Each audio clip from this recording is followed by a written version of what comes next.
Hello everyone, তোমরা সকলে কেমন আছো? আশা করি তোমরা সকলে খুব ভালো আছো। তো আজ দেখো এই সন্ধ্যেবেলার দিকে কিছু একটা খেতে ইচ্ছে করছিল, তো ভাবলাম কি খাওয়া যায়। তো ঘরেতে ম্যাগি আছে, তাই ভাবলাম আজকে ম্যাগিটা একটু অন্যরকমভাবে তৈরি করে খাওয়া যাক। তো তার জন্য আমি কিছুটা পেঁয়াজ কেটে নিয়েছি আর নিয়েছি কাঁচা লঙ্কা। দেখো প্রথমে পেঁয়াজটা দিয়ে দিয়েছি। পেঁয়াজটা একটু 2 মিনিট মতো ভেজে নেওয়ার পরে কেটে রাখা কাঁচা লঙ্কাটা দিয়ে দিয়েছি। এবার দেখো পেঁয়াজ আর কাঁচা লঙ্কাটা কিছু পরিমাণে ভেজে নেওয়া হয়ে গেছে। এবার এর মধ্যে ছোট ছোট করে টুকরো করে কেটে রাখা টমেটোগুলোকে দিয়ে দিয়েছি। এবার টমেটো দেওয়ার পরে সমস্ত কিছু আবারও খুব ভালোভাবে ভেজে নিতে হবে। আর অন্যদিকে আমি এখানে 2টো ডিম ভেঙে নিয়েছি। এবার ডিমটাকে আমি একটু ফাটিয়ে নেব। আর এর ভেতরে সামান্য একটু লবণও দিয়ে দিয়েছি। আর এখানে দেখো ঢেকে দিয়েছিলাম এই টমেটোটাকে সেদ্ধ হওয়ার জন্য। তো ঢাকনাটা খুলে এটাকে আমি আবার একটু নেড়ে দেব। এবার পরিমাণ মতো একটু নুন দিয়ে দেব।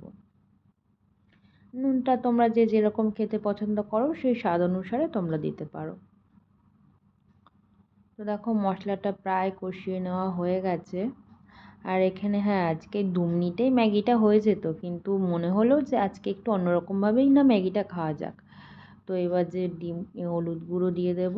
এবার দেওয়ার পরে আবারও খুব ভালোভাবে এই সমস্ত কিছু একটু কষিয়ে নেব। এবার দেখো কষিয়ে নেওয়া কিছুটা হয়ে গেছে। এবার যে ডিমটা ফাটিয়ে রেখেছিলাম, এবার ডিমটা দিয়ে দেবো, ডিমের ব্যাটারটা। এবার গ্যাসের ফ্লেমটাকে একটু কমিয়ে দিতে হবে আর এটাকে একটু নেড়ে আবার একটু ঢেকে দেবো, যাতে ডিমটা একটু জমে যাওয়ার পরে যাতে একটু গুঁড়োটা মানে আর কি ঘেঁটে দিলে বা গুঁড়োটা হয়ে যায়, সেটা ভালোভাবে করে নিতে পারি। তার জন্য এবার ডিমটাকে আমি একটু ঢেকে দিয়েছিলাম। দেখো একটু হয়ে গেছে। এবার এটাকে নেড়ে আর কি এগুলো ভেঙে মিশিয়ে ফেলতে হবে। আর তোমরা কে কে এরকমভাবে ম্যাগি খেতে পছন্দ করো আমাকে জানিও তো। আমার তো খুব ভালো লাগে। দেখো এটা প্রায় একটা আন্ডা ভুজি মতন হয়ে গেছে।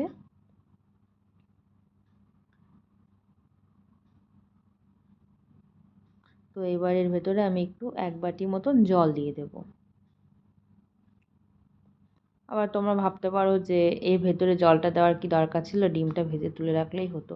কিন্তু না, ডিমটা ভাজতে গেলে আলাদা করে ডিম ভাজতে হতো বা অন্য কিছু। আর আজকে ম্যাগিটা তৈরি করবো, এটা নাকি ওটসের ম্যাগি। তো দেখতেও ওটসের মতন আর কি কালারটা।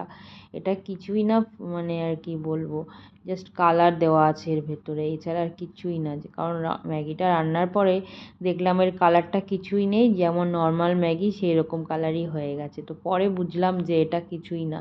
প্রথমে ভেবেছিলাম যাক ভালো হলো, ওটসের ম্যাগি, মানে অসুবিধা নেই খেলে পরে, ময়দার নয় ওটসের।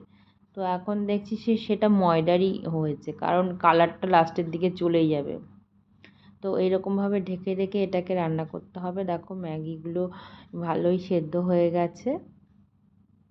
এবার এর ভেতরে আমি যে ম্যাগির মশলা আছে আমি একদম সামান্য পরিমাণে দেব, কারণ জাস্ট এই ম্যাগির যে একটা ফ্লেভার মশলাতে থাকে সেই ফ্লেভারটাকে আনবার জন্য এখানে আমি সামান্য পরিমাণে মশলাটা অ্যাড করেছি। দেখো আমি রেখেও দিয়েছি, অল্প পরিমাণে এখানে মশলাটা অ্যাড করেছি। তো আমাদের ম্যাগিটা একদম তৈরি হয়ে গেছে। আমার তো এরকমভাবে ম্যাগি খেতে খুব ভালো লাগে।